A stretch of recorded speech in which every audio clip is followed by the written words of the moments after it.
Let's crack open a beer and share some thoughts.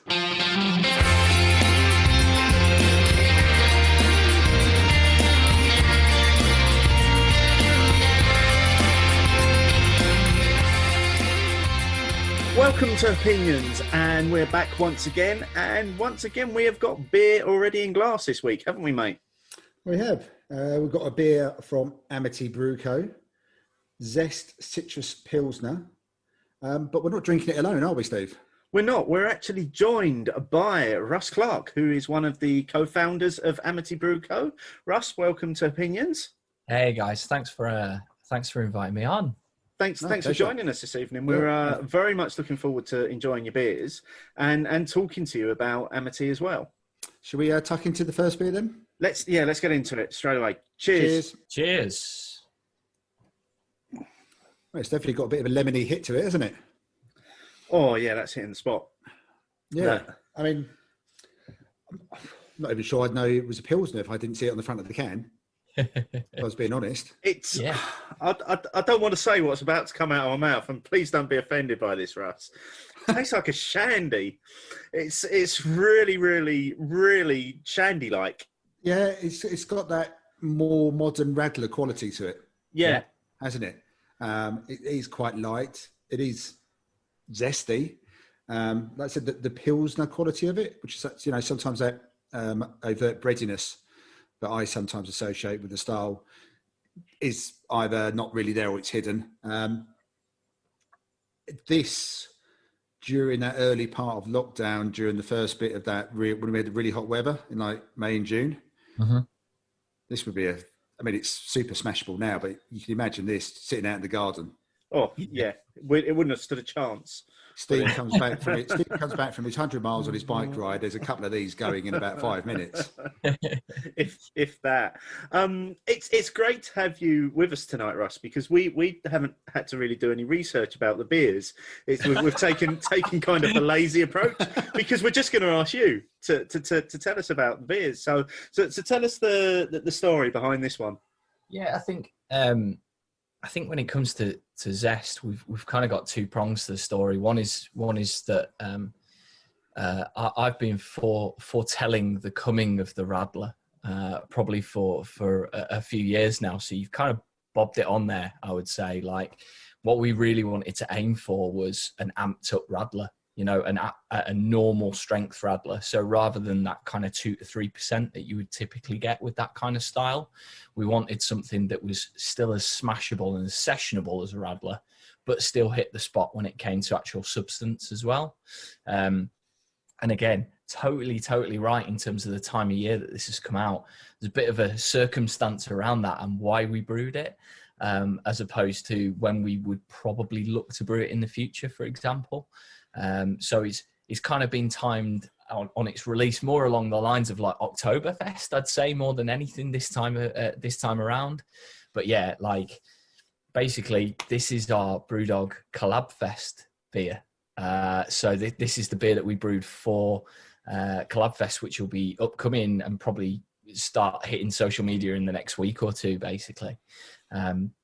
So yeah, Brewdog Leeds, the smaller of the two Leeds bars. I've got a bit of a history, having worked at Brewdog previously, obviously, and then the guys, there's still a couple of guys who work there from my time in Brewdog. And when they found out that we were doing Amity, they were really keen to get involved and sign us up straight away. So yeah, and it kind of fits the bill in terms of the beer styles that we love doing, in that it's kind of a classic style. That we're doing a bit of a modern spin on. So we have got lemon juice in the actual brew, but instead of actual lime juice and lime zest, we've just used Motueka as a hop. So it's really, really limey, lime peely, I would say. Kind of comes through on that instead of just the pure lemon juice there. Couldn't get any lemon drop hop, sadly, in order to just sort of really accentuate that. So the big backbone to the Pilsner is Motueka. So yeah, you've got that kind of New Zealand limey quality to it as well. And whilst superbly well balanced, I was just going to say. Thank you. Yeah, superbly well balanced. I mean, it's all down to Greg, our brewer's. He's awesome, but it's yeah, we know that we're probably not going to be the craziest ticked Club Fest brewery, I would say, that weekend, but we certainly think that we'll be the most drinkable, and I think that that's got its own merits in itself. I think for certainly for Club Fest anyway, and knowing some of the beers that are going to be on that weekend, yeah. So as a result of you being part of the Collab Fest, this will be available in all Brewdog bars. Is it up and down the country? It's going to be at least 40 Brewdog bars in the UK. Yeah. Which it's a brilliant bit of exposure, isn't it? It's insane, and insane at the point of recording this. We are still without our own brewery, which I know that we're going to get onto, obviously, in a bit. But yeah, Brewdog, actually, I mean, my history there is kind of fairly sort of well known certainly in the beer industry, but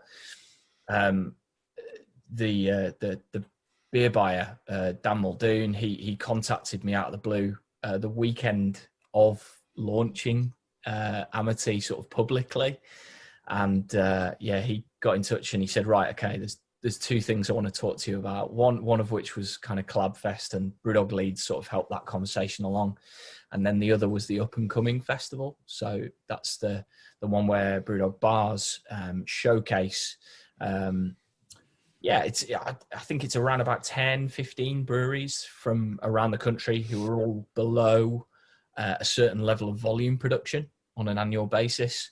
And then basically you do as many kegs as you can do, and then it gets sent out into everything. So it's great that, obviously, you know, I knew a few people at Brewdog, but yeah, it was awesome to be approached by them to then give us a bit of a platform to go on when we were only like a month old. Well, that's what I was going to say. I mean, that's literally your official launch.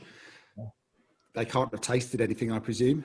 Nope. So they're basing it on you, I presume. I'm guessing. So, I mean, I'd say more Greg than anything. What is your Brewdog background then? Did you work, brew, No, serve in the bar? yeah. So I actually started in the beer industry at Brewdog. My previous career was working in Specsavers, of all places. So yeah, I just I got into beer, got very passionate about it in the same way that a lot of people do, and yeah, Equity for Punks 3. I invested just one single share in that. And then, of course, you get on the mailing list for all of the various job opportunities that come up. And yeah, I basically applied for it was a European role, actually. And I got down from, I think it was around 200 candidates to the last few, which was awesome, considering I, A, had no experience in sales, and B, had no experience in the beer industry. But they ultimately gave it to a guy called Johnny Reed, who you may or may not know. Johnny's now the commercial director at Overworks for Brewdog. So a fantastic guy, but obviously already experienced at Brewdog. You know, he knew his stuff already. He was already there. A couple of months later, I was approached by one of the HR people at BD, and she asked me to go for a quick, cheeky lunchtime pint with one of the salespeople for the north of England, Josie. And yeah, so I went for a quick beer at lunchtime. We chatted away for an hour, and then 9 a.m. the next day, I had a job offer in my inbox for a sales manager for the north of England, with a big caveat there, which is it's a very Aberdonian perspective of what the north of England actually is, in that it was from the Watford Gap to the Scottish borders and Wales. Now that, you know, only a Scottish company could appreciate that is the north of England. And also, I only found that out on day one of being in the business. So, you know, there's swings and roundabouts. But yeah, so I was at Brewdog for about 3.5 years.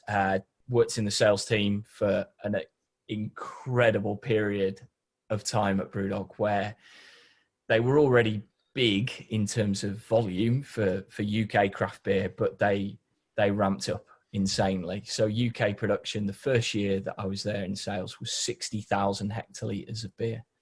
And then when I moved from the sales team into learning and development at Brewdog, I think we were approaching about 250,000 hectolitres of beer for the UK market. There's some jump in it. It's a huge jump. And the team, you know, when I started again, the sales team was 4 or 5 people, and it was around about 15 to 20 by the time I moved out of the sales team. So big time in BrewDog. You know, this was still when you saw a lot of BrewDog on draft in independent venues. You know, it was a crazy and fun time. We got to do a lot of really cool things, and a lot of that team that I was part of have now gone on to do some amazing things in craft beer in general. So Pat, for example, who used to look after casual dining and things like that, he's now the one of the directors at Gypsy Hill. Steve Ricketts, who looked after grocery, went on to look after the entire UK team at BrewDog, but now and then went on to Hawkshead, and he's on the cusp of starting to talk about his own project, which is really exciting. And yeah, that team was a fantastic cradle, I think, for a lot of people who've gone on to do some really amazing stuff in the beer industry. So I feel actually probably, you probably don't get this a lot, but I feel very positive about BrewDog and what they do for the industry. I think they've always done some good stuff. I think, you know, it's pretty well documented. Me and Steve tend to have our issues with them when they're a bit dickish, for want of a better phrase. I don't agree with a lot of their marketing, but that's sort of side by side with everything else, I would say. But you know, some of the stuff they've done, whether that be for, you know, like Collab Fest and the up and coming, Sure. and they used to have that fund, didn't they? But they used to help out smaller breweries. I mean, Brew by Numbers was a beneficiary of that in their early days. Massively. So, you know, there are things that they do that are good, both in terms of for the industry in general and for us as beer drinkers. They're not everyone's cup of tea, and they never will be anymore. You know, they've moved on from being that. So, but I certainly welcome the news that they've opened a couple of places in the southwest of England where my son goes to university. Yeah, because it's a bit of a beer desert down there. So I'm more than happy with those couple of announcements recently. And I think in Essex we're at last going to be getting our one, aren't we, Steve? I think there was an announcement, that Chelmsford was on the list finally to get a BrewDog bar. So it looks like Essex has finally arrived, so to speak, in terms of good beer. Yeah, craft beer didn't exist in Essex until BrewDog arrived, right? That's normally how it works. Yeah, exactly. Yeah. BrewDog has saved Essex. That's the mantra. So Russ, did you go, was it straight out of BrewDog into this idea of setting up your own brewery, or were there steps in between that? Yeah, no, I did. I did about a year in learning development at BrewDog. So I was looking after more the brewery team side of things. So that's the offices, you know, the actual brew team, things like that. And I ran induction for BrewDog. So every week, every 2 weeks, I was seeing these amazingly passionate people come into this business. We grew the team from probably around 600 to 800 people over that period of time. And yeah, I sort of inducted them, or indoctrinated, depending on your opinion of BrewDog. You know, it's both, you know, it's both. But sadly for a lot of people, I was the first face that they saw, which could have been enough to put them off, admittedly. But they, there was a great bunch of people that we got on board there. So I spent a year doing that. But a lot of the job was based obviously up in Aberdeen, in Ellen. And my wife and my life is down here in Leeds. So it wasn't really sustainable for a big period of time. You know, I was doing 4 or 5 days a week up there. When I was in the sales team, a couple of my customers then was Chris and Mark, who owned and then sold Beerhawk to AB InBev. But we became really good friends. And basically they said, look, why don't you come work for us? Just do something with us. we'll hash out the details later. So I went and I ran the trade side of the business for a year. And it was a great experience again, sort of getting involved with e-commerce, all of that side of things, learning a slightly different path to the regular kind of B2B sales and things like that. But sadly, the AB InBev thing started making itself a bit well known in the last 3 months there. And I was having to sell things like Corona and things like that. Was really, really anti where my head was at. And it started becoming a bit more of a corporate place. Whereas even though the AB InBev purchase was still there for the first sort of 9 months when I was there, it just wasn't. It was really in the background, and they were just letting Beerhawk be Beerhawk and get on with it. But sadly, that changed. So again, people that I'd previously worked with when I was at Brew Dog was John and Christian at North Brewing Co. And I spoke to those guys about potentially doing something with them. There's a couple of roles that we were looking at, but the predominant thing that they were looking for was some kind of project management role. They were looking to upscale both the brewery side of things and the bar side of things with something really, really exciting, which turned into the North Brewing Co. City Tap that's in the centre of Leeds, just south of the train station. So when I joined, I basically picked that up as a project, sort of 8-9 months later, brought that to fruition. But an insane project, bringing empty shell all the way through lease negotiations, all the way through putting a kitchen in a 6-story building filled with lawyers and things like that, all the way to launch. It was an incredible thing.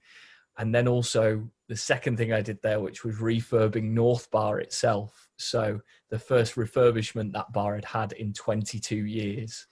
And it's kind of like, how do you do it? Like, how do you even touch this place? It's something that people almost don't want touched at all. And so we did quite a respectful sort of modern classic update, I would say, with that one. I think you'd agree with that, wouldn't you, Steve, having been there? I would, yeah, because I used to be in Leeds quite a lot with a previous job, and I was a regular at North Bar, and went back recently a few weeks ago for the first time in 2-ish years. So it must have been after the refurb, and to be honest with you, I couldn't have really distinguished it from the original. I think you kept it true to itself in terms of it's still very much the North Bar in terms of its appearance.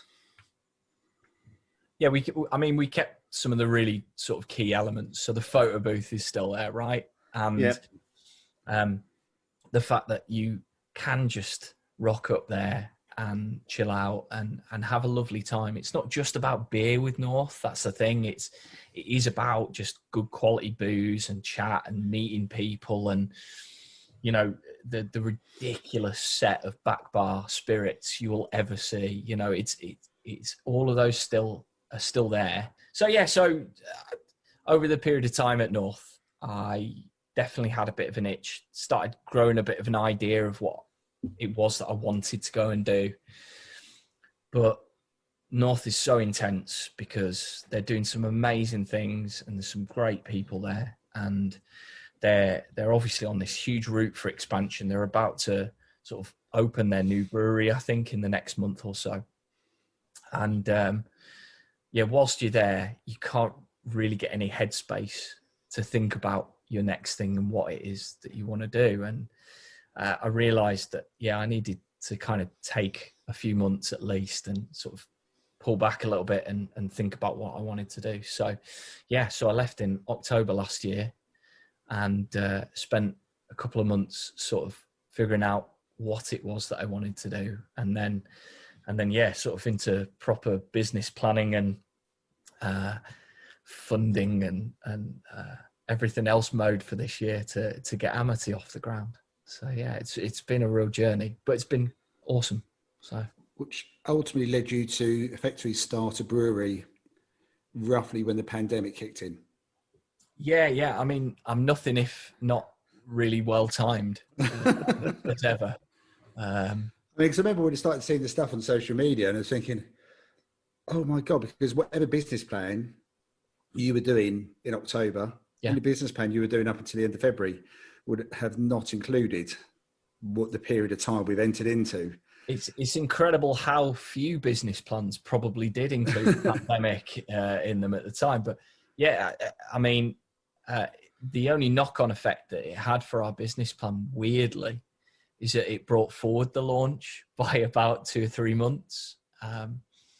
It was one of those where the idea was always to work with a partner brewery to get our first beers out the door, launch the online shop beforehand so that we build some momentum into the actual launch of our own place. When the pandemic hit, it became pretty bloody obvious that every brewery out there that could was pivoting to that B2C online shop model. So we'd have been really foolish to not try and get ours out the door at exactly the same time when people were basically trapped at home and they needed to get beer delivered to them. It would have been a real missed opportunity. And we figured we had enough time and things to talk about that we could continue that sort of ramp up to the launch. So yeah, fortunately everything turned out super well. So we obviously launched 1st of July. Batch 1 and batch 2 sold out within 48 hours of them going on sale. And then it gave us a bit of confidence to make a lot more beer, a lot bigger batches, so that we'd have some stock to kind of see us through to the actual brew pub. So yeah, it's don't get me wrong though, pandemics suck. I mean, I don't want to give COVID-19, I don't want to give Rona any decent PR at this point, you know. You mentioned they're a partner brewery, so obviously you've got somebody who's brewing your beer for you at the moment. Yeah. How did obviously you said you saw very quickly that all of the breweries were pivoting to moving their own business online. Was that a challenge for you to still fit into their brew schedule if they were ramping up their own production to meet their own need, or were they still quite happy to honour any previous agreements that they had with you in terms of what they were going to brew for you? Yeah, it was a bit of both, really. We were talking to 2 or 3 people about potentially brewing with them, and what it ultimately came down to was size of kit. So the brewery that we initially did some beer with was Glen Affric, based over in Birkenhead near Liverpool, over the water, and they had this perfect little 5 hectolitre, 500 litre kit, and a few FEs. And yeah, because of the pandemic, nobody was really using that particular kit for all the small batch stuff. You know, they were still using their big kit, their regular size kit, which is 30 hectolitre for all of their regular stuff. So yeah, it became quite an obvious and easy sort of choice to work with them and get our initial brews in and out the door. Yeah. And when you say obviously you're working with them, is that a case of, are you giving them the recipe and saying there's the beer, produce it for us, or is your head brew team actually physically going to the building and brewing on their kit? Yeah, it's a bit of a mix of everything.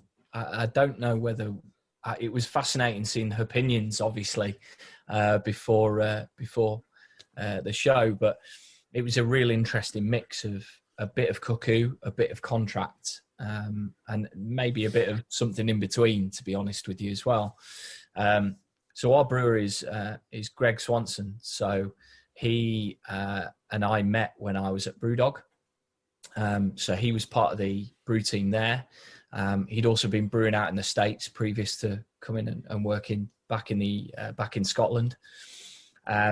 Greg then actually moved on from Brew Dog and became one of the lead brewers at Buxton Brewery. So he's got this incredible pedigree. He knows his stuff, and he's made some amazing beers. I still have to pinch myself that he wanted to kind of give all of that up and come and do something with us. But we started chatting last year about potentially coming on board, and we just get on super well. He wanted to do his own thing for once, and really loved the mindset of where we were trying to pivot Amity, which was like modern classics. So the kind of styles that people, I wouldn't say forgot, but the styles that don't really get a lot of the talk anymore, and then doing our own spin or a modern spin on those, and everything in between, experiment with what's new as well.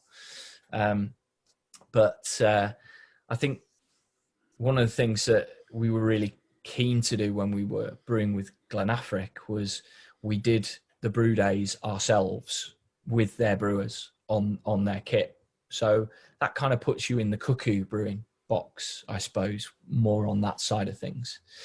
But then with subsequent brews of those beers, because we then worked with their brew team, they knew what our expectations were. They knew how to do our beers and the kind of ways that we would do things, as opposed to how Glenafric would do things. So that was more erring towards the contract brew side of things. You also have to figure, yes, there was a pandemic on, and logistically getting our whole team together in one place at the same time whilst trying to balance, your own jobs and your own 9-to-5s and stuff like that, is pretty tricky. So the reasons for doing a bit of a mix of both were because of that. But yeah, we launched with the 3 beers. So we did the US Pale, we did the Hell's Lager, and then we did the modern ESB as well. But we were there for all 3 of the brew days with that one. It was it's an awesome feeling getting things off the ground after sort of, at that point, it was about 8-9 months worth of planning to get our brew days in. But yeah, it turned out really well. So why those 3 styles? Why launch with those 3 styles? I know you say you're looking to put sort of like a modern classics spin on the beers that you're brewing, but they're 3 styles that almost couldn't be further apart, particularly when you've got an ESB in there as well. That's not a style that you really see that often, and it's not really what you'd think a brewery would be launching with. Unless they've got supreme confidence in their recipe and the skills of their brewer. or really brave, right? Or stupid. Yeah, sure. Just completely foolhardy. I mean, who knows, right?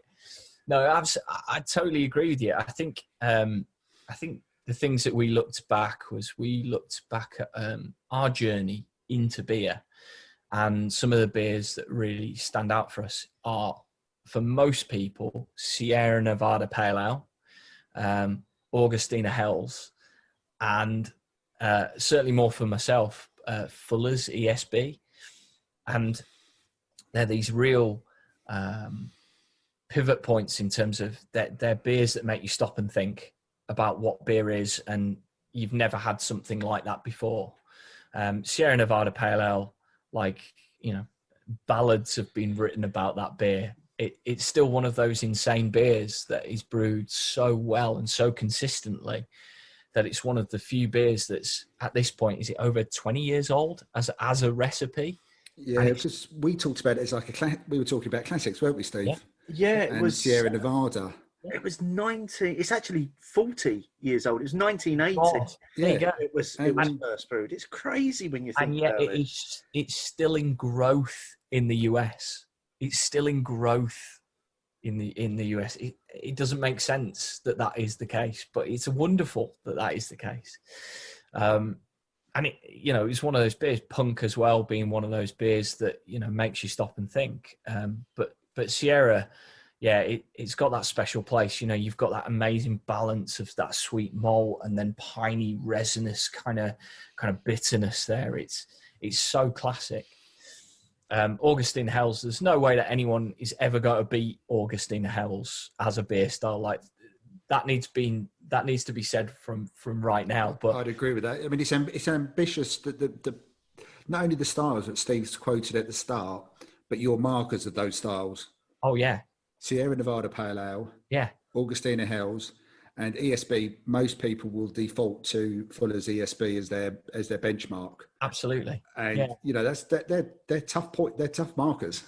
yeah, and don't get me wrong, it was less about trying to be better, because you can't in some respects with those beers, but it was about, well, here's the classic style and here's where we want to take it. And certainly when it comes to the ESB, one of the beers that really took me on my journey was Modern Times' Blazing World, back when it was an actual red IPA, as opposed to more of a sort of dank resinous IPA that it is now. It was with like red malt. There's melanoid in there and things like that, you know.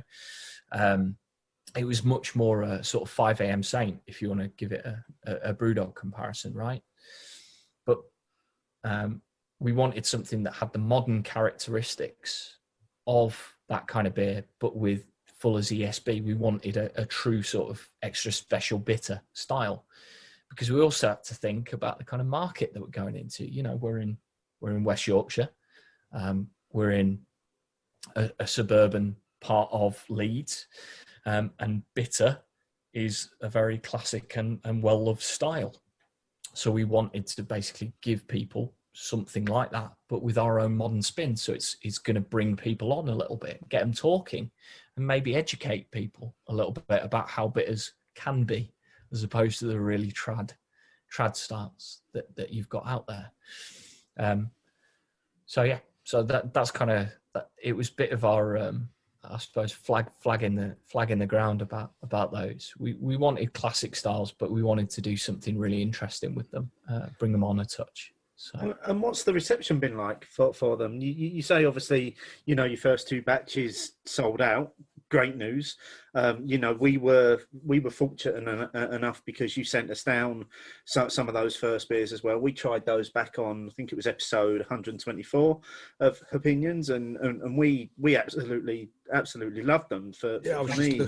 just looking at what I'd said about them and what I thought about them, and yeah, you know, the Sunnybank Pale Ale. Yeah. Give that a 4 out of 5. I think we both loved it, didn't we, Steve? yeah. I think I remember, because I don't think I did that one on the show, but I drank it beforehand, and I think I distinctly remember it being a very, very hot Thursday afternoon, and I'd just been out for a walk, and I got back and I was like, oh, that looks like the perfect refreshment. And oh yeah, it absolutely blew me away. And you can see where you would, now you've mentioned Sierra Nevada Pale Ale, you can see what you were shooting for with it, because the comparisons are there. Yeah. So as Steve said, I mean, you sold out. Feedback been good? Yeah, I mean, it's blown us away, to be honest with you. I mean, it's mostly down to Greg and his recipe creation, and obviously his brewing, but yeah, we've been really blown away by the feedback. I mean, you know, obviously we've had friends and family buying things, and you kind of have to discount that. It's when you put it out into the public domain, as we have with Brewdog's Up and Coming Festival, right? That was the big test for us. That was the, you know, how are the majority of people that walk into a Brewdog bar going to receive us? Because let's face it, these days, the majority of the more beer bubble, the craft beer nerd side of things, they might go into a Brewdog bar, but the average customer of a Brewdog bar is an average customer, right? Yeah, I'd agree with that. You know, and what we've found is that the feedback's been fantastic. I mean, in terms of Sunnybank and Festoon, so the Hell's Lager, which we managed to get about 30 kegs of each out into the Brewdog estate. On Untapped at the minute, we're about 3.9-ish, I think, with both of those.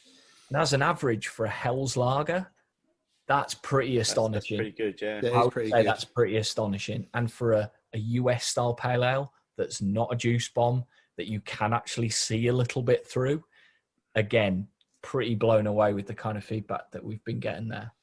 Yeah, the average ratings for both those beers looking pretty good. I have to admit, if you know, we're only talking about those people who are putting on Untapped, but it gives you an indicator, doesn't it?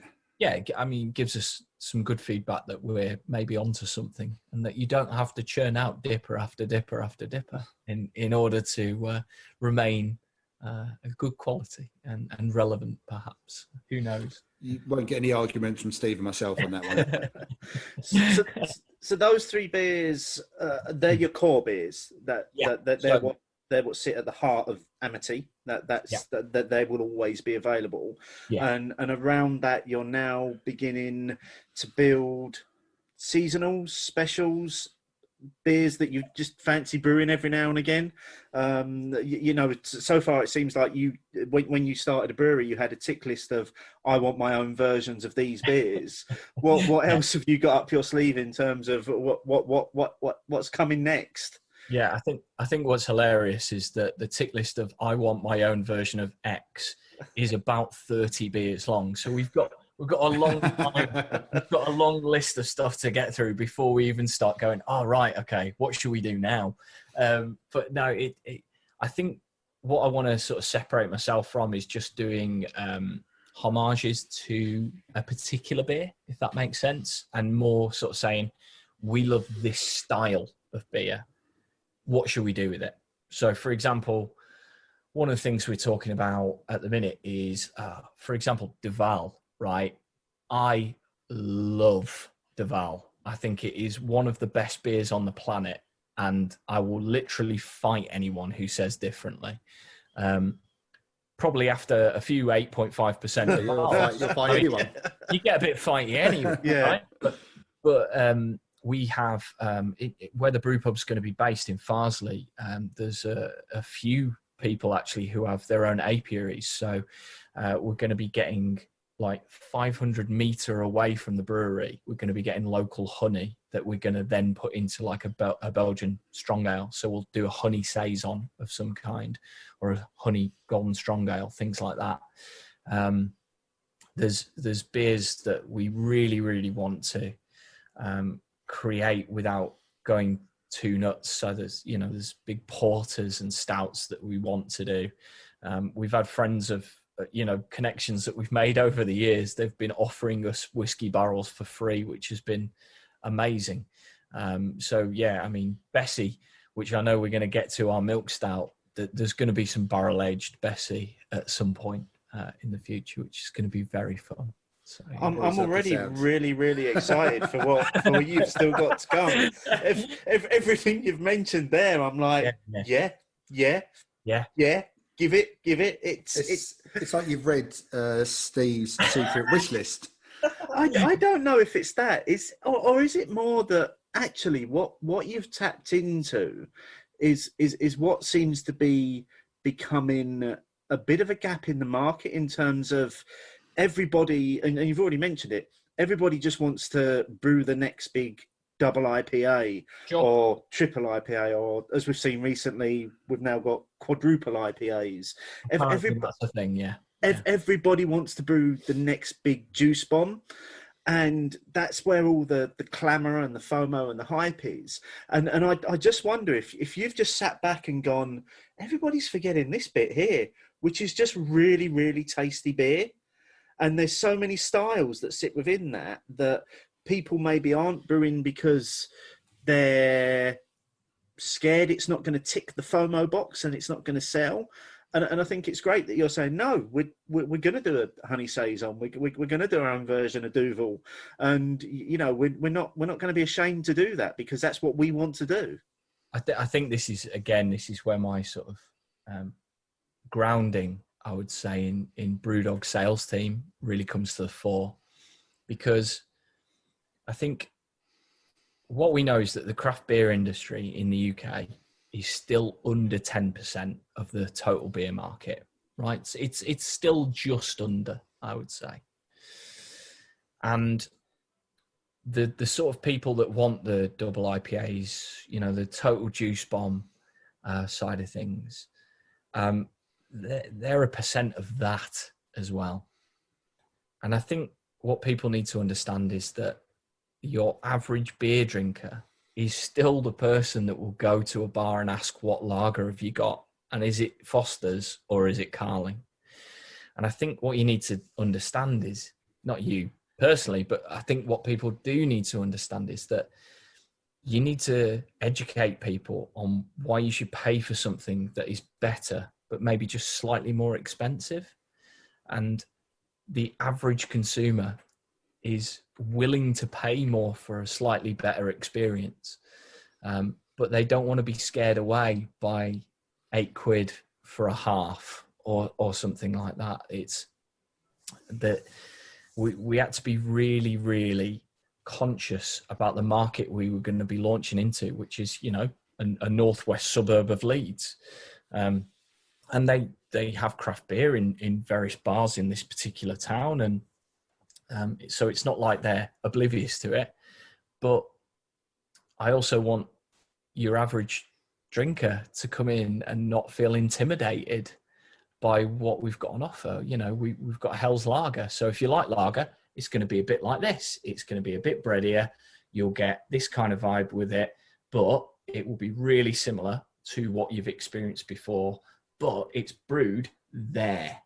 And it's brewed with all these ingredients, which is why it costs a little bit more, but I guarantee it will taste better than what you've had. And that's basically what it comes down to. Yeah, I mean, you've got accessibility with your beers. Sure. The free from the core range are beers which I've seen on bars for years, especially a lager and a stout. Sorry, the stout is the new one from Bessy, but, you know, a lager and a pale, for example, they're pretty well embedded in the markets, I would say. So, like you say, you're not really scaring potential punters off, are you? No. And I think, you know, there is obviously the crowd that wants whatever's new and sexy. And I totally get that too. You know, we are part of that crowd. You know, I'm one of those people, you know, I want that too.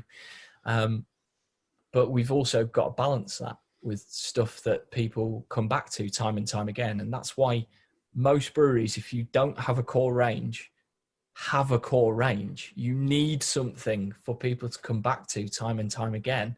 If they had a good experience with a beer, why would you want to throw that out the window and start again with your next beer? It doesn't make sense to me at all. It doesn't make sense.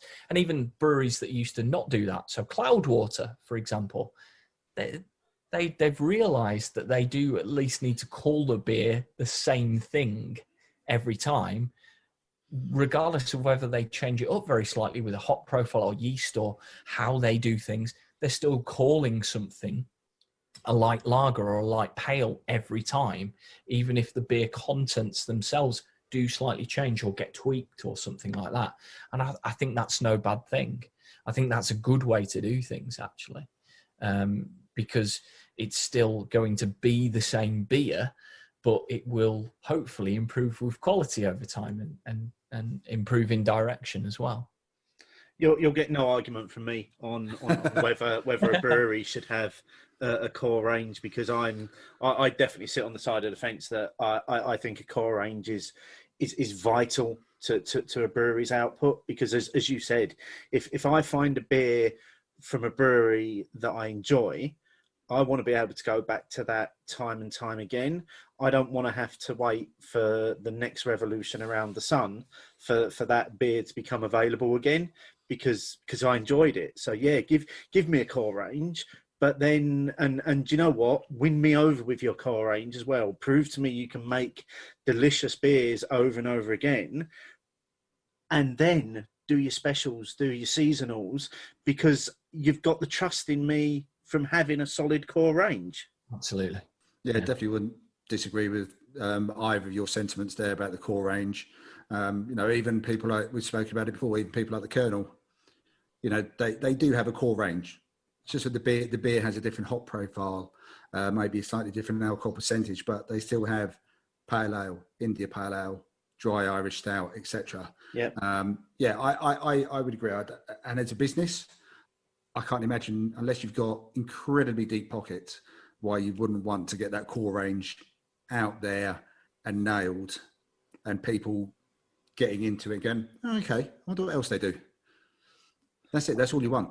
let people get curious about what other stuff that you might be able to do, because you've nailed the core range to start off with. Exactly right. Yeah, the curious consumer is the one that you want to foster.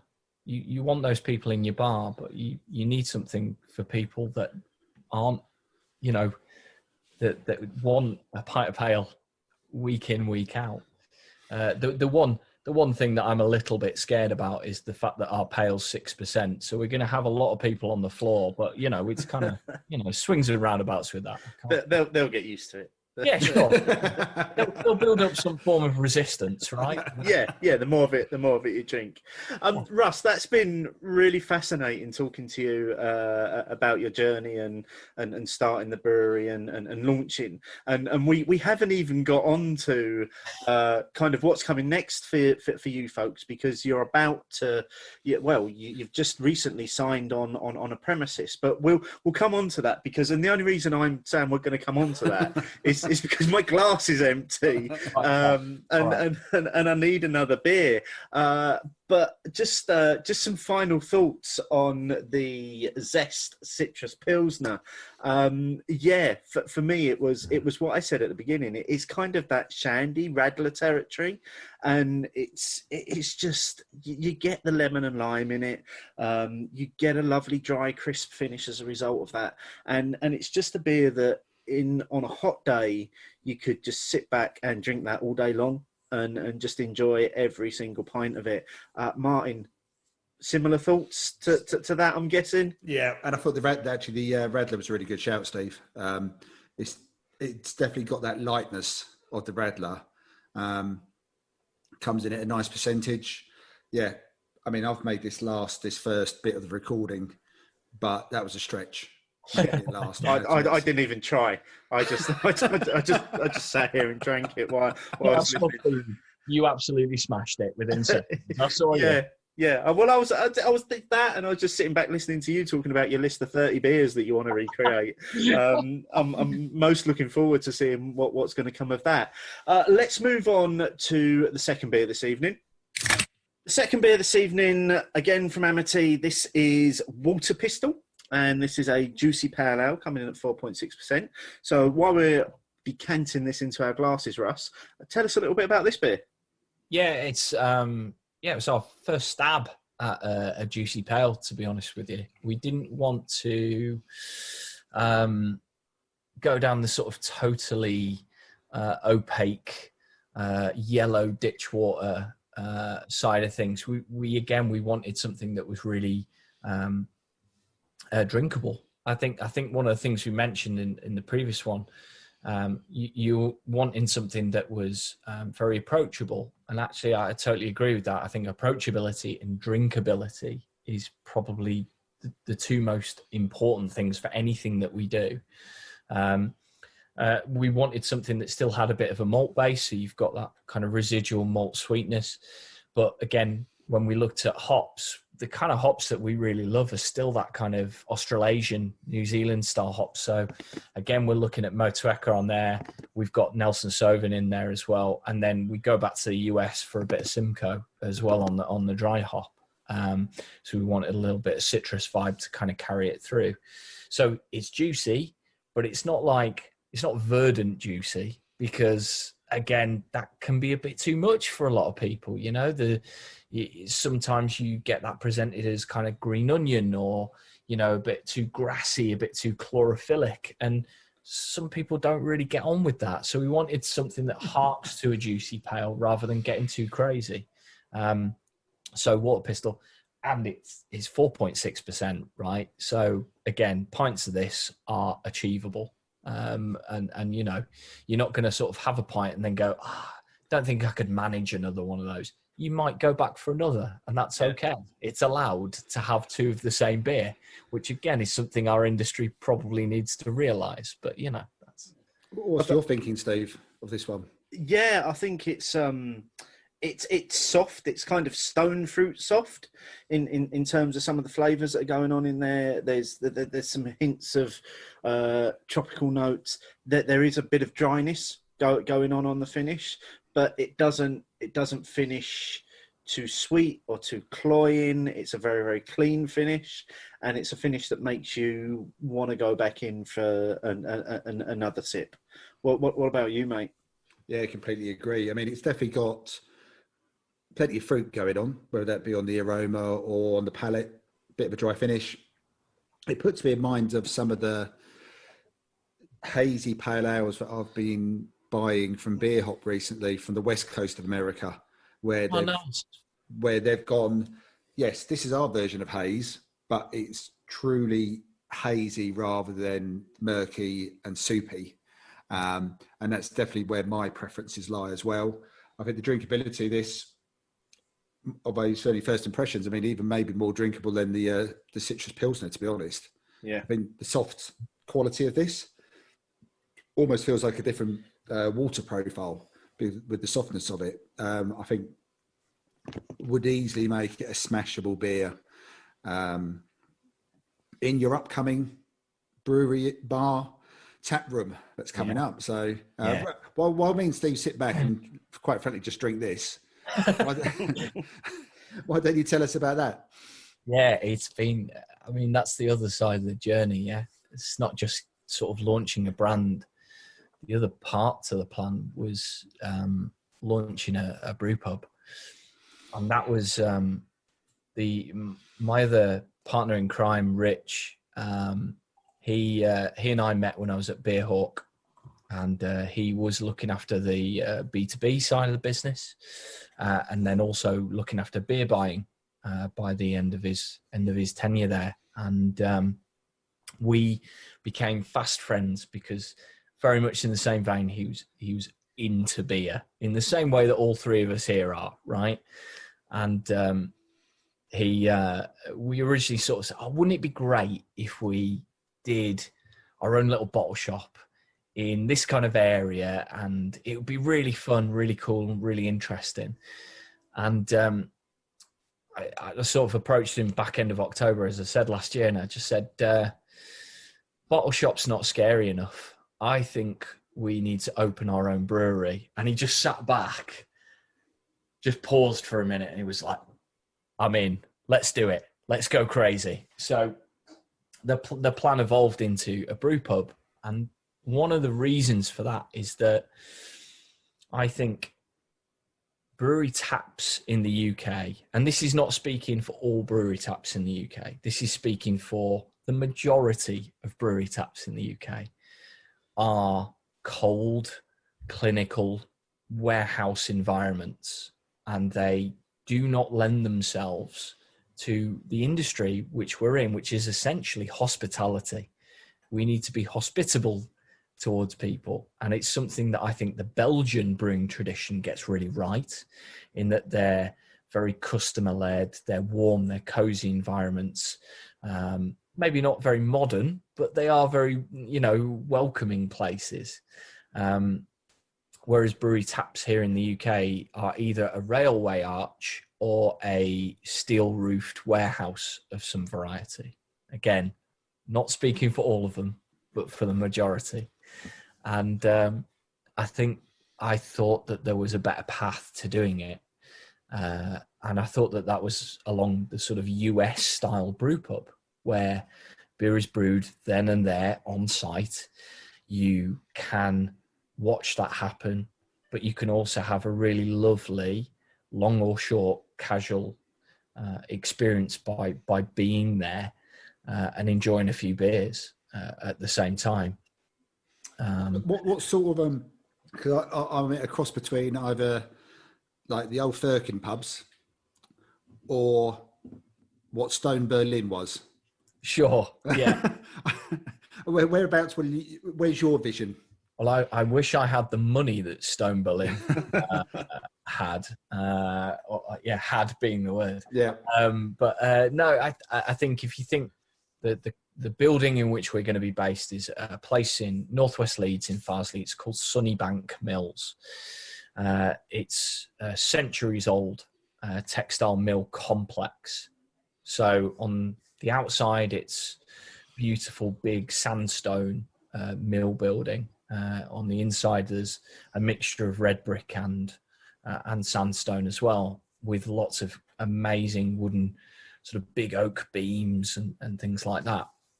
So I actually think it's this great character of between old and new in a weird way.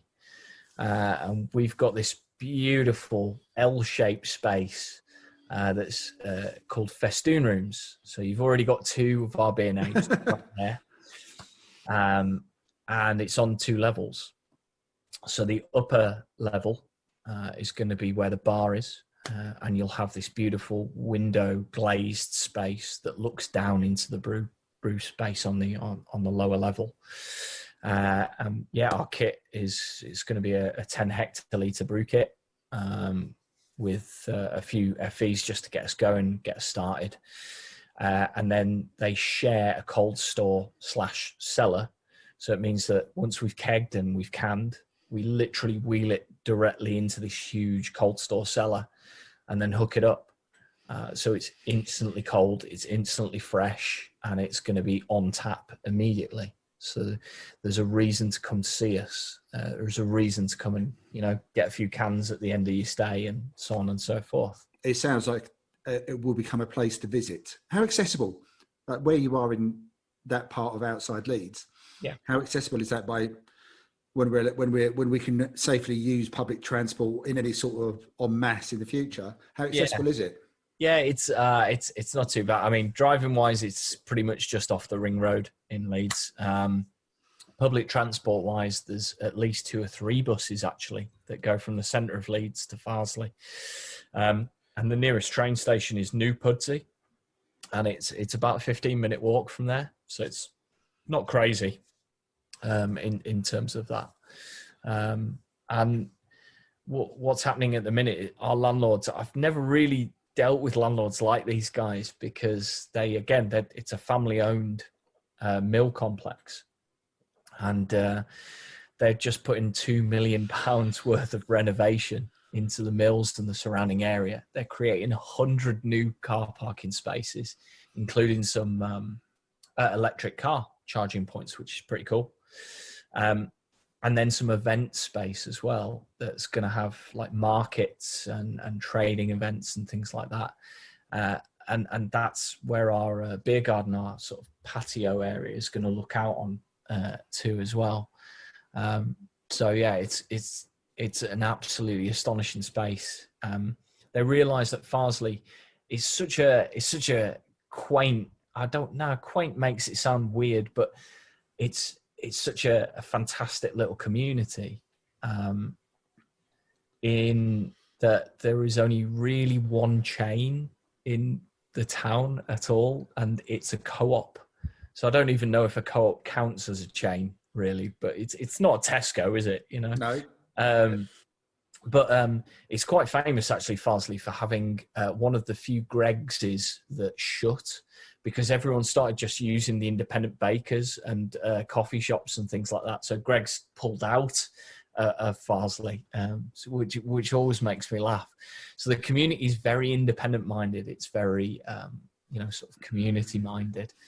And the response we've had obviously since launch has been amazing.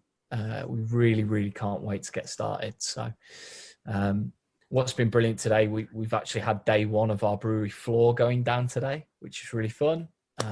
So brew floors this week, Brew Kit arrives next week, and then next week as well, the start of the Brew Pub build from our contractors as well is starting next week. So it's I'm wearing about 42 hats at the moment, but and I'm feeling slightly anxious, but everything's going to plan at the moment. So yeah, well, presumably the project management skills you picked up with North Brewing will come in rather handy at the moment. Well, I mean, let's hope so, right? Because if not, I mean, it's going to be a disaster if not. So yeah. So are you moving all of the brewing operation to the Brew Pub site, or are you going to continue to contract Cuckoo at the same time as it's moving? And once it's all moved, will it then be solely at your site, or will you still be doing a bit of both to meet demand?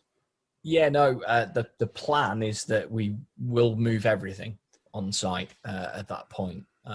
We are just doing some brews at the moment with Legitimate Industries, if you know those guys. Yep. They're based in Leeds, Kirkstall area, and they're the sort of Red's Barbecue brewery, of all people.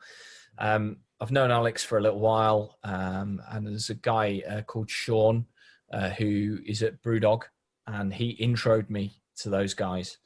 Sean's actually managing the relationship between Reds and Brew Dog, because they're doing those little sort of brew pub type things together.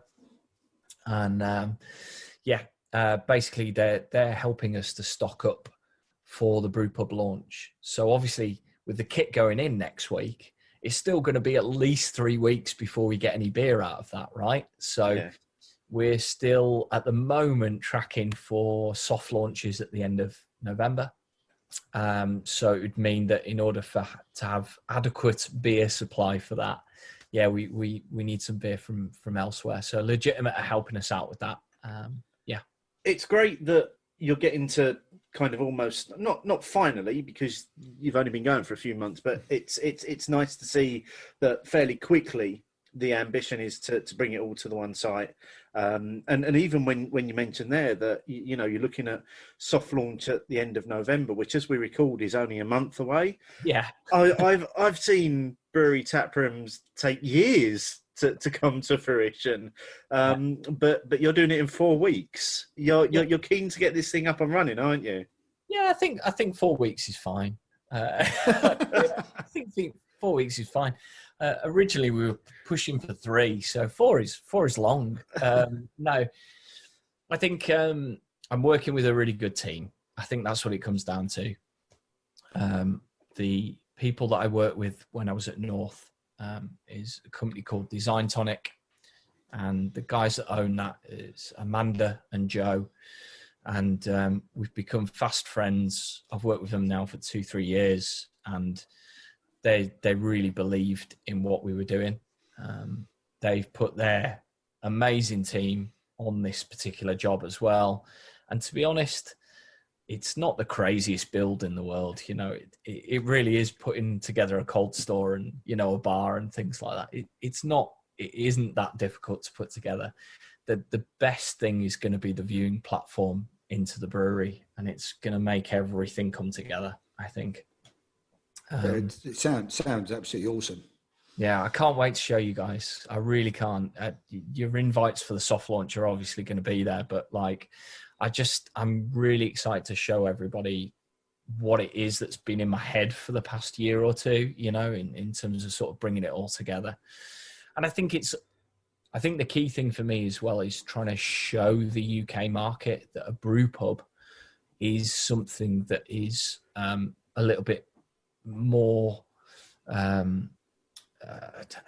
don't know what the word is that I'm looking for really, but I think it's a smart way to go, if I'm completely honest with you.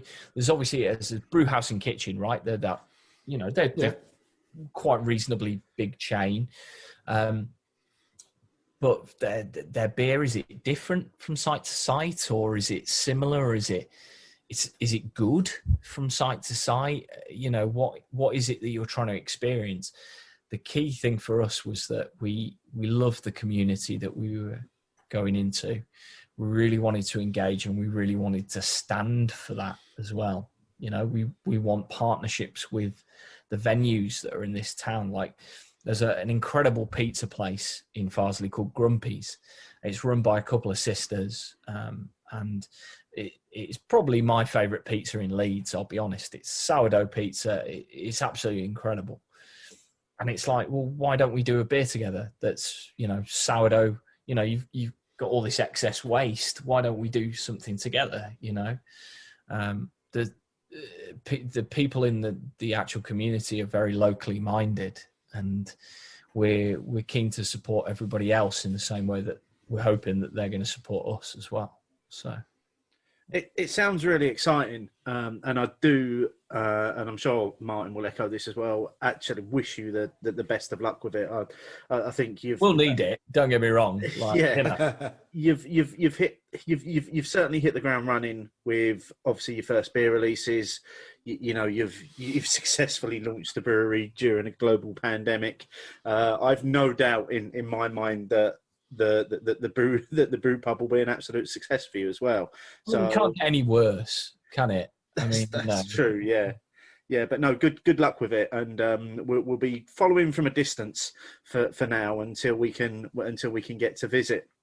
Now, before I drain the rest of my Waterpistol, probably we need to do some talking for a bit, Martin, and let Russ sit back and enjoy his beer. So let's get into this week's questions. Opinions, opinions, opinions, opinions. Couple of polls this week. Before we get on to the main one, the other poll that we ran asked the question about homebrewing and have you tried homebrewing, with a couple of options, which was, I think, yes, successfully, yes, unsuccessfully, or no, never. A whopping 762 votes and loads of comments on this one. The majority going for yes. I don't just want to brush this one under the carpet, because I think it's something that we're going to come back to and go into in a lot of detail in the future, isn't it? Yeah, we've definitely got scope for this one, and there was a good reason for us running that particular poll. But I think we'll probably be parking it to 2021 now, I reckon. Yes. But thanks to everyone that got involved in that, and thanks to everyone that took the time to vote and comment. And now moving on to this week's main poll, which was actually this was Russ that suggested this topic, and it did throw the cat amongst the pigeons, so to speak, in terms of the wording around this. So we asked, if a beer is cuckoo or contract brewed, are you more likely to buy, less likely to buy, or not bothered? 722 votes, 72.2% of people went for not bothered, 26.9% going for less likely to buy, and only 1% going for more likely to buy. Quite a lot of people suggesting that they're different things altogether, which I think is summed up in this not so short comment from Steve Beer Nouveau. Hold on. Cuckoo brewing is generally where the brewer has their own kit installed on premises at another brewery. Sometimes they use other larger breweries' kit, but it's that person brewing their own beers. Contract brewing is anywhere between designing, having your own recipe, or asking a contract host brewery to design it for you. So contract brewing can be where you've been brewing a while and need to up capacity, or you've never brewed in your life but you want to sell a brand. There's nothing to say that either of these are good or bad, they're just different. Breweries such as McKellar started as gypsy brewers, something different again, and then moved on to contract brewing. Breweries such as Origami or Cuckoo, they have their own kit in my arch. I have nothing to do with them other than that. And in the past, small breweries that have won CAMRA's best beer in Britain have had to rely on contract brewing to meet the sudden increased demand. At the end of the day, it's the beer, not the method, as long as people are honest. Now, Steve does also go on to mention a piece that he wrote back in 2015, which was about cuckoo brewing, and we will link through to that in the show notes. So if you want to have a click through and read that, you can. Before I go into any of the other comments, though, as it was Russ that suggested this, why did you want to talk about this, Russ? Is it because obviously we know now that your first batches of beer were cuckoo or contract brewed at another brewery. Was there some sort of, not backlash, but some sort of trepidation from the consumer around buying your beers because they weren't being brewed on your own kit? No, weirdly enough, it's more of a. I just quite like setting the cat amongst the pigeons sometimes, to be honest with you. I really don't see this as a versus situation, like whether it's good or bad. What I actually think is fascinating is that your average craft beer drinker doesn't realise that quite a lot more beer than they think is already being contract brewed to some degree.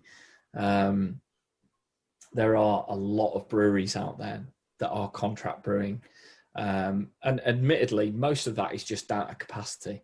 But some of it is down to, their doing some form of collaboration, and it's going into grocery, it's going into supermarkets, that kind of thing. Well, if you're going into supermarkets, there's a certain amount of volume that you need to hit, and you might not be able to do that as a really small brewery. So in which case you're using the big brewery to contract brew that beer, right? And it's going out there. I think the main thing is that I think within the beer bubble, there's a bit of a stigma about it. And actually, I think there shouldn't be. Because I think, and again, that comes with the caveat that as long as there is a brewer involved creating a recipe and it's brewed to that recipe, then I see less of a problem with it, because all you're doing is you're asking someone to brew it as you want it to, or you yourself, in the case of cuckoo brewing, are using a particular person's kit to brew it as you want to brew it. The problems come in when people don't brew it as you want it. And then that is, yeah, admittedly, that's totally where the issues come in. Secondly, the other issues are not being honest about it. And I totally agree with that. You need to be upfront about what it is that you're doing and where you are doing it, because that's where the consumer will lose faith. And I agree with that massively. Yeah. And I think it's that final comment there that a lot of people resonated with in their feedback to this poll. So diving into some of the other comments, Pete from @Hops&Hoops said he's not bothered. The caveat is that there's openness about it and no attempt to hoodwink the consumer. And that sort of comment was by far the most popular comment that we had on this one. So it was echoed by the likes of Patrick Fox, John at Beer in the Suburb, the Owl Lady, to name but a few. Like I say, there was loads of people that had a very, very similar view on that one. And following that up with from John Clarke at Beer for John, some of the best beers I've had have come from people who don't have their own brewery, so I'm not bothered at all. From Justin at McStooth, for me, it's about supporting fledgling businesses a bit more until they get established. Whiplash, for example, got established this way. Note, I still buy their beers. From Horseforth Brewery, cuckoo brewing is a great way for someone to start out or get a bit of extra capacity in the short term. Don't like contract brewing from a business angle either, to be fair. Too reliant on someone else and the quality is often lacking. From Lee G at AUK Lee, less likely. The risk involved in setting up a small brewery to brew good beer is more admirable than just the good beer recipe. From James at James Moosh, it's very different scenarios. Cuckoo brewers using someone else's kit because they haven't got one is fine. It's still that brewery's people, recipe, ingredients, etc. Sending someone a recipe and paying them to brew it for you means it's no longer really your beer. From Adam Nicholson at Adam Nick, cuckoo no difference, contract sceptical without reasons. Something like Firestone Walker using Thornbridge with an existing relationship and using them as a way into supermarkets makes sense to me. But if upscaling your beer to a macro level, that's different. So finally on this one from Matt Curtis at Total Curtis, I put less likely. I like to think at home I make a pretty banging lasagna, but if I had to hire a kitchen I've never used to make 20 lasagnas or even pay someone else to do it, I'm sure it'd be fine, but it would no longer taste like my lasagna.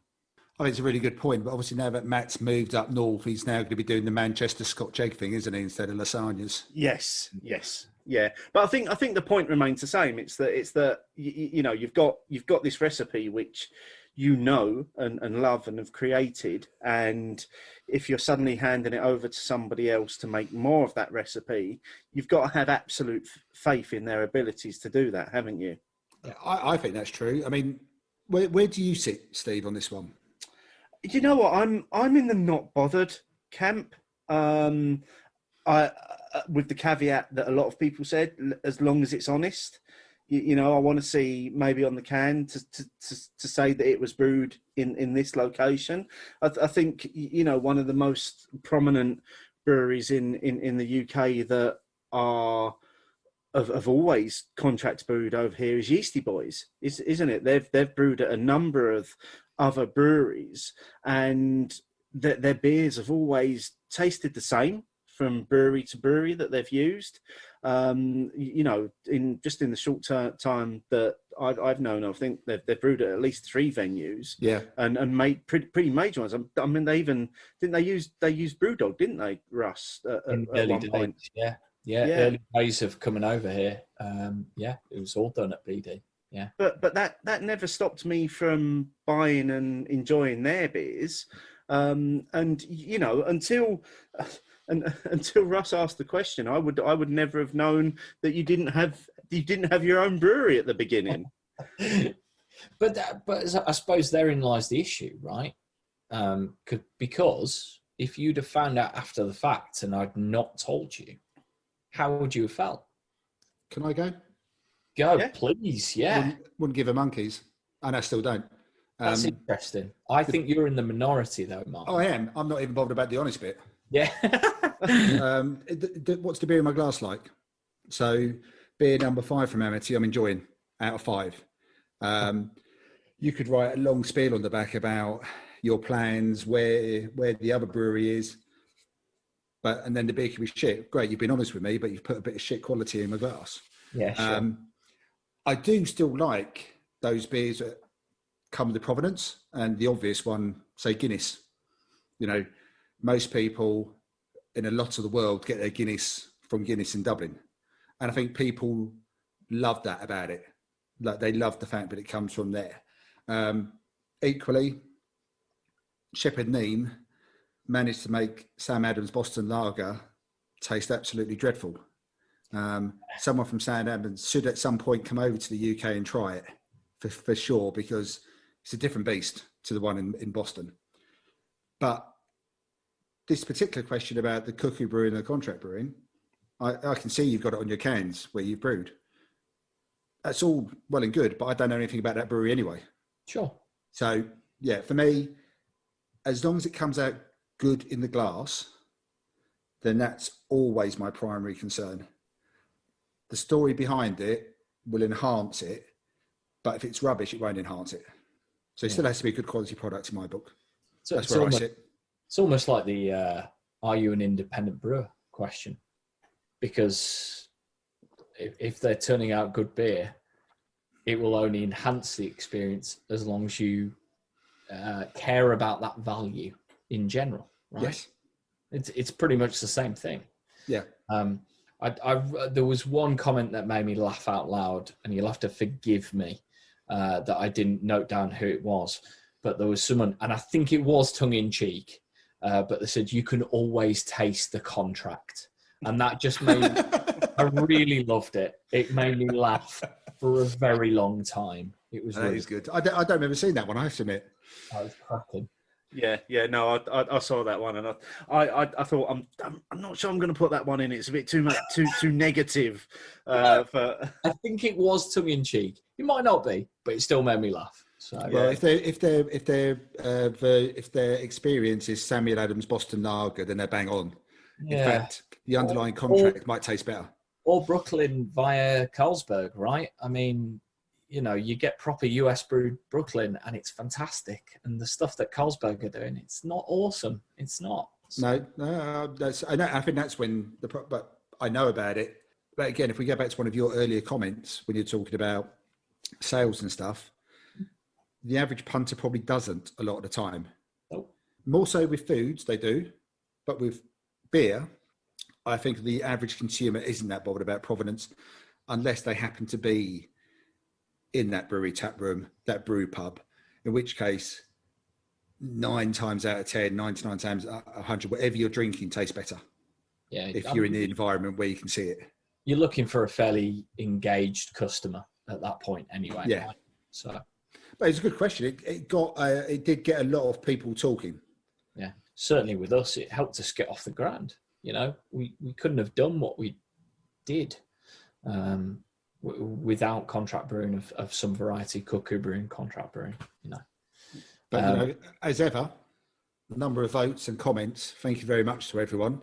Yeah. And, if you still want to get involved, let us know. Share your thoughts. You might end up in the next section. Let us know, write it down. Let us know, write it down. Let us know your thoughts and bitter and lingerness. Write it down. From John Moore at The Beer Idiot. I'm going to have to disagree on a point in your latest episode.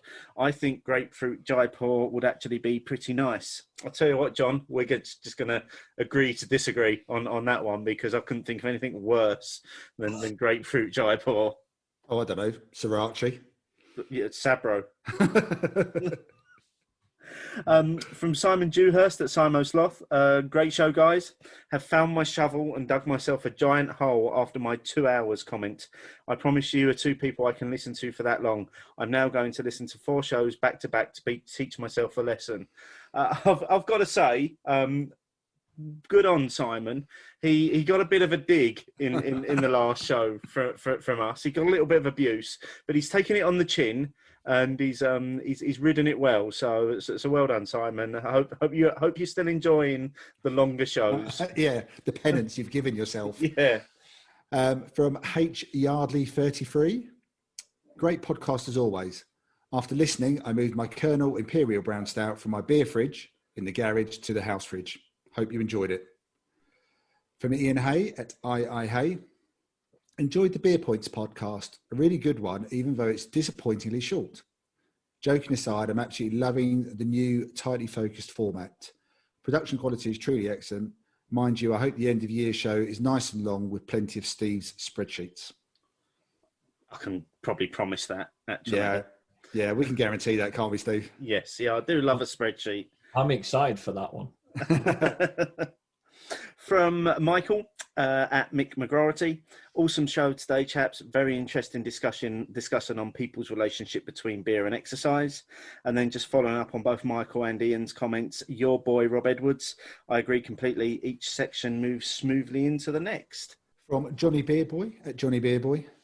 Top show as per usual, lads. Agree with Steve on the session category. 4.5% would be my upper threshold for what I would define a session beer as.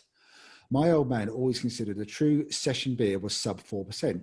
Be interesting to see what a brewer would consider session 2. Would you like to help us out with that one, Russ? What's your definition? Rather than the joking aside where me and Steve, when we do turn up at your place, we're going to try and session Sunnybank all afternoon and evening at 6%. What's your version of session? I'm probably the wrong person to ask, because it's weird. I think I've been trained into it, but I genuinely am more on the US wavelength of what they consider like IPA and pale ale and things like that. So like anything sub 5 for me is considered session. So like, yeah, 5 and above probably is, you're getting into a few territory, but like sessionable, anything below 5 is kind of there. Yeah, I think that's roughly where I am. I think if you are going to do a proper, what I'd class as a proper session, like, an afternoon or evening, your 4.6 hells is a good marker for that kind of thing. So carrying on, Paul at UNRCD. Top show again, gents. So what I got from this is that Gravity Cask is better than Cask with a sparkler. I do enjoy the mouthfeel nitro gives beers, but I do think it takes the edge off some of the flavours. I think we probably meant cask beer still through the hand pump rather than Gravity, Paul, because I don't think me and Steve have ever advocated Gravity Cask over any other format. No, I don't think I ever would. Yeah. So, I mean, I have revisited the Siren beers, that's what the comment is relevant to. And I have to admit, I think the Nitro mouthfeel is very lovely, very smooth, very silky. And it explains many a messy night on Caffrey's back in the day. But the flavour profile of the classic red IPA from Siren is definitely better, in my opinion.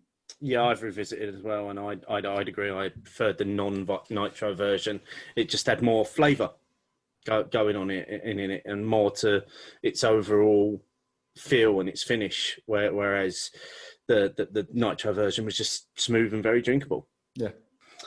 From Lou on Brew, at Lou on Brew. Advice for those that don't like the longer episodes. I think she's having a go at Simon now as well. So, you put yourself up for these things.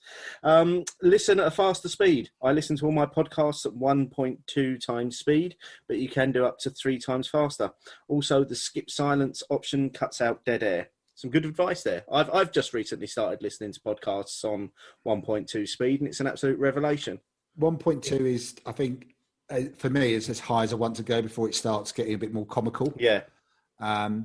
Obviously, the skip the silence bit, I'm quite lucky to co-host with Steve, who edits out all of our silent moments anyway.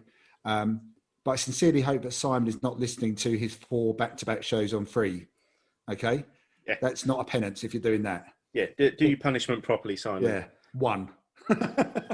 I think judging from the fact that we're into hour 43 here, Simon's going to really not get on well with this show. So. And then the final comment this week, and this comes from the estate of Mark Johnson. Enjoyed the show whilst out on a long walk not to earn beer points.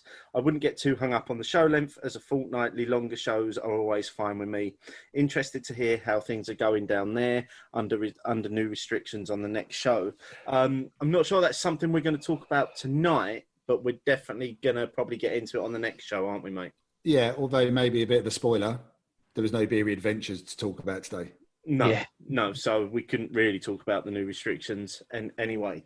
But as we've been going through all of that, my glass has once again drained itself. I'm empty.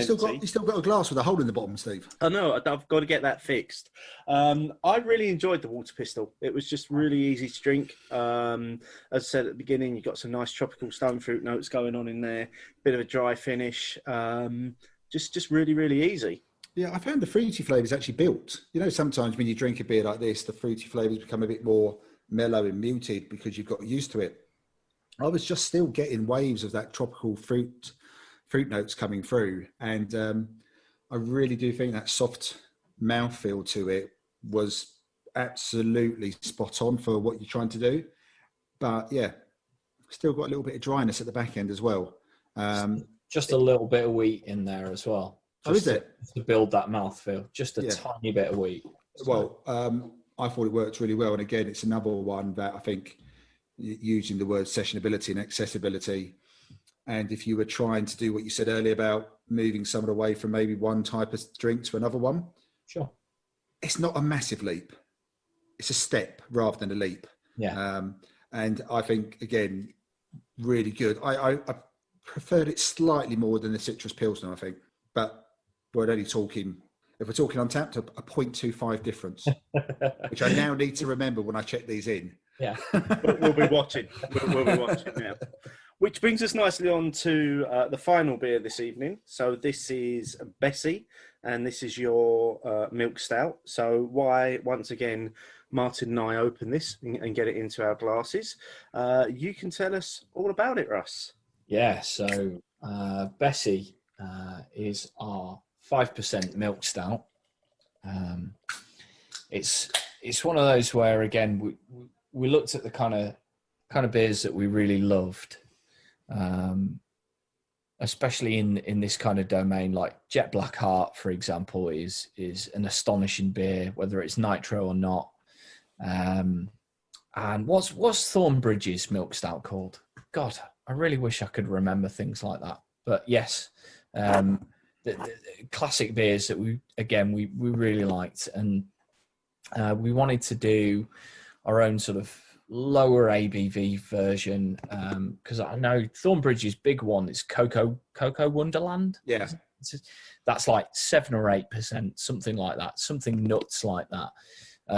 But yeah, we wanted something again that was a bit more drinkable. You could have a few of them, and something like that. So Bessy it's got vanilla, it's got cocoa nibs, it's got jumbo oats, it's got wheat, and yeah, the only hop that we really sort of use to any degree on this is Magnum. So there's a little bit of earthiness, a little bit of citrus, but not really, because the whole sweetness is there. I think when Vez, my wife, tried this, she just said it's a baby pastry stout. It's super drinkable, but you've got a lot of sweetness in there, and it's maybe a bit overdone, I think, for version 1. But we'll see.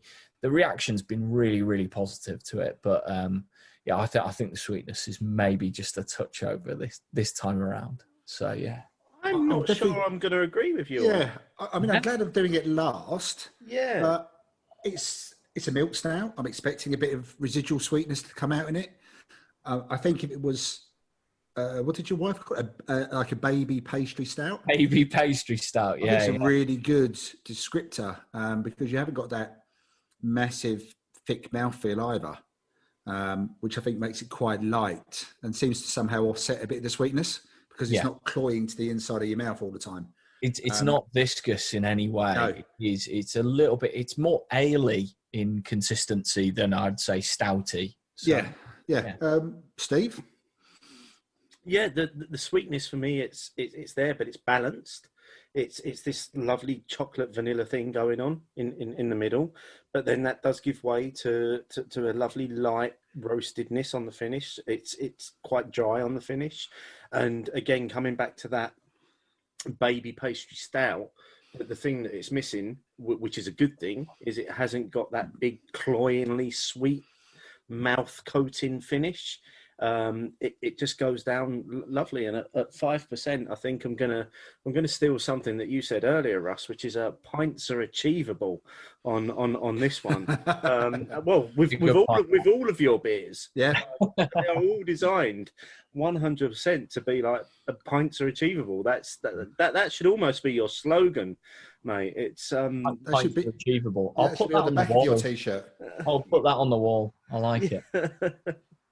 But no, it's absolutely delicious, and like I say again, for 5%, yes, we're doing it last, but it's the right place for it to sit, and it is a beer that you could sit and you could enjoy. And I don't know if there are plans at your brew pub for a cask line.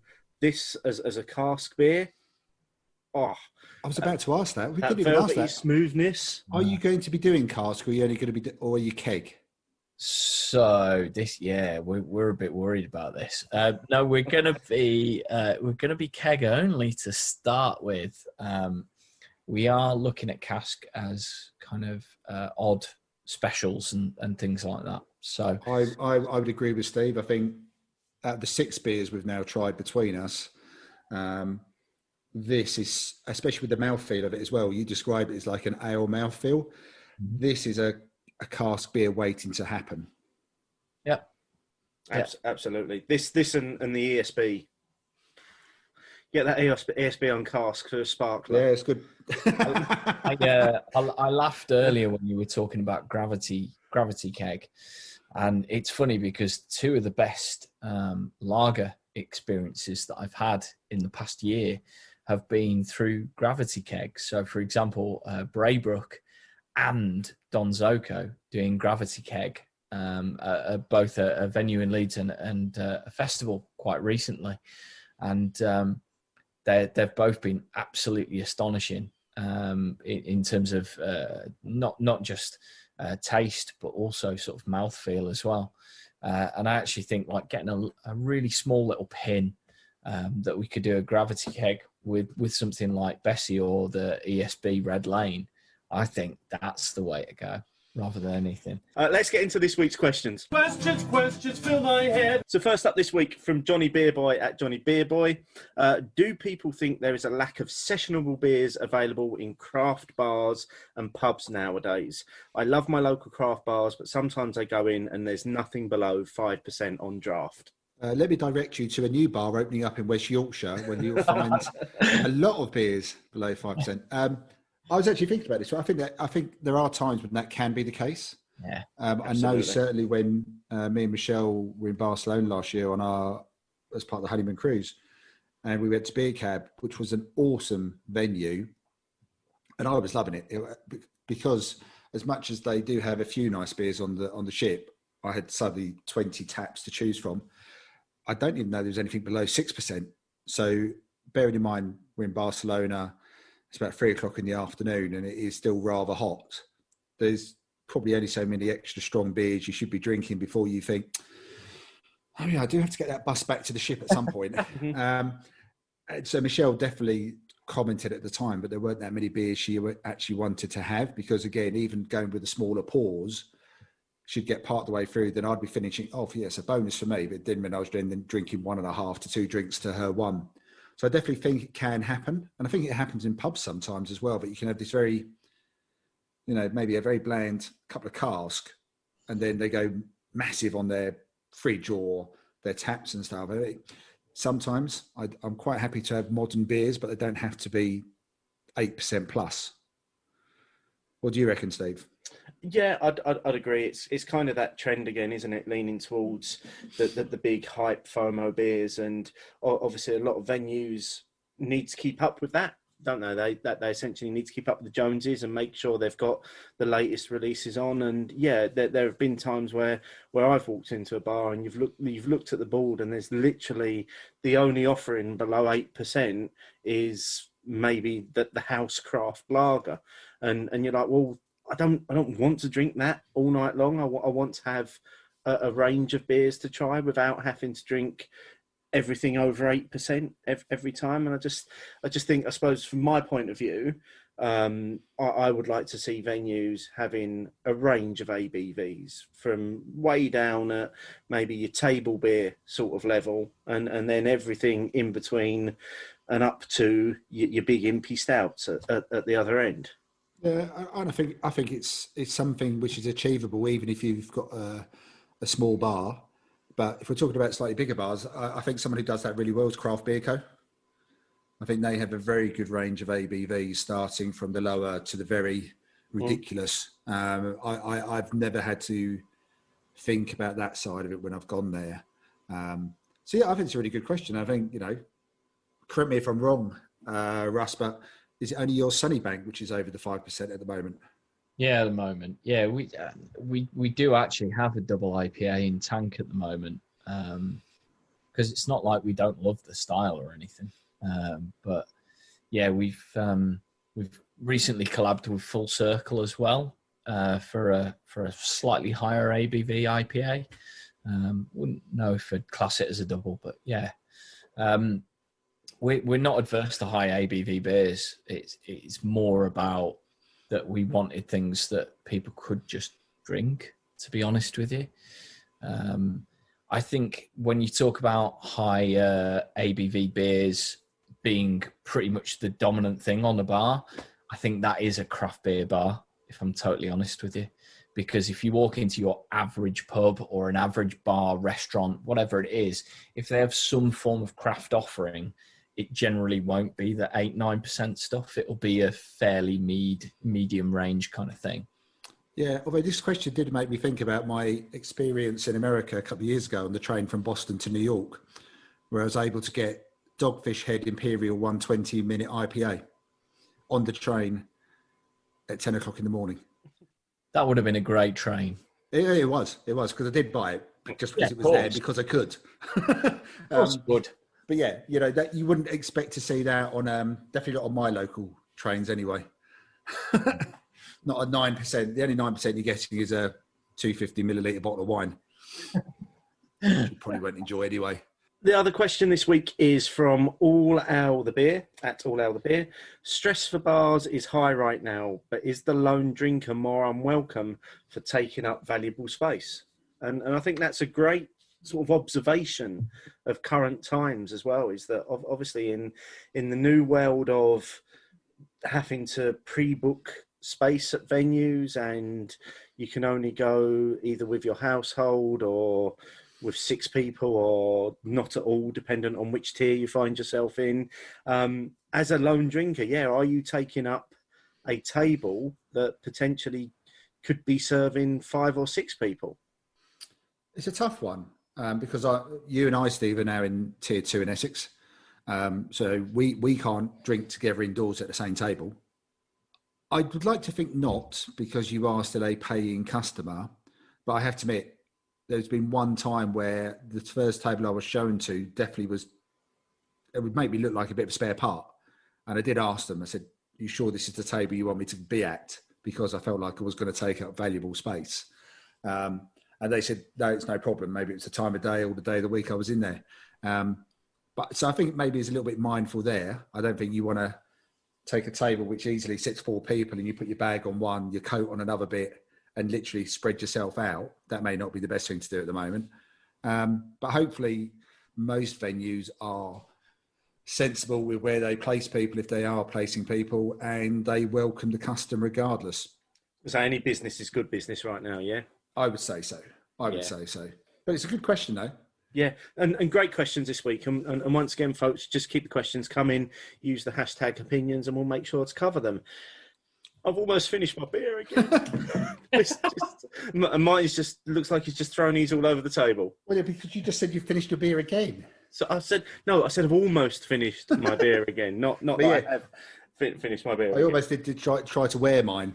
Just to catch up, you threw it all over the table. Yeah, just I was going to shower in it. Is that good? Yeah. Russ, I just want to take the opportunity to thank you so much for joining us this week. It's been great chatting to you, and thank you so much for being generous, sending us down 2 lots of beers to try as well. We are truly grateful, and we have really enjoyed every single beer that you've sent us as well. They are beers that I would happily sit and session all day long. Well, thank you. I appreciate the feedback, guys, but I appreciate being on, and thanks for letting me blab on for an entire evening. It's been our pleasure. We've just sat back and enjoyed your beers, so sure. It has literally been our pleasure. And I can only echo what Steve has said about thanking you very much, but also how good they are, and what Steve said earlier. We will get to your bar. We will get to your brew pub. We will have a drink with you on that viewing platform, looking at the brewery, and we will do our best to drink you out of your Sunnybank. Captain's table. I'm very excited for Simon's feedback on the 4-hour show. You beat me to it there. That's great. Where can people find you online, follow you on the socials, all that sort of thing? Yeah, social wise, we're Amity Brew Co for pretty much everything.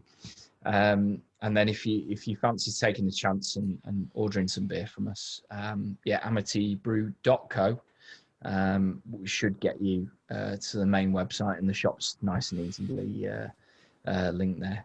But yeah, just like, to be honest, social media, you'll find us, and you can see our heartfelt silly updates on a near daily basis about what the hell is going on in that unit as we work up to launch at the end of the month. So yeah, we'll make sure there are links in the show notes to all of those, so people can just click through and find them. Martin, what's coming up next time? I've actually got quite a list of things coming up next time, Steve. It makes a change, doesn't it? So on the next show, we will be sharing details of our Crimbo Crawl, the at-home version. We are also going to perhaps share a few details of a collaborative project we're doing with a few other beer podcasts. You may or may not have caught wind of this from one of the other beery podcasts, so we'll share a few more details about that. And we're lucky enough to have some beers from, again, a relatively new brewery, Donkey Stone Brewing, have very kindly sent us through some beers, and between me and Steve, we're going to try and get through them all. Very, very much looking forward to giving those a try, and also chatting about those other things on the next show. So just before we finish, do need some final thoughts on the Bessy, at least what I've got left in my glass.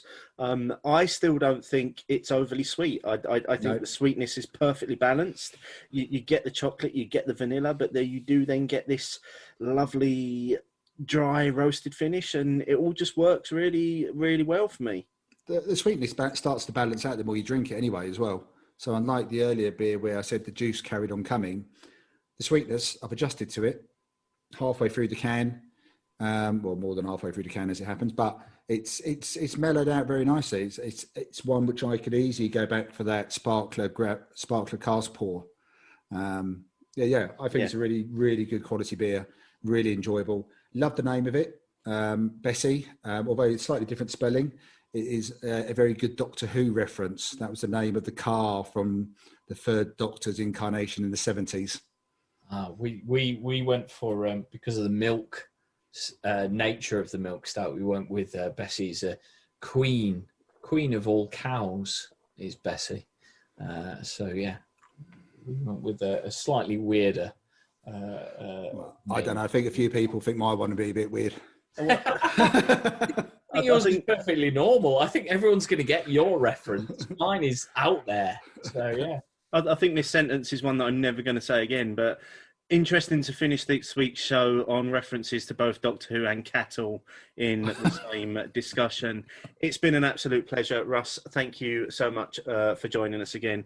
I've really enjoyed chatting with you. Hope the listeners have as well, and we'll be back very soon. Cheers. Cheers. Cheers. It's called Amityville.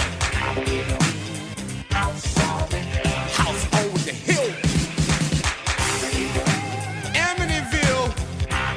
I told you it's the house on the hill.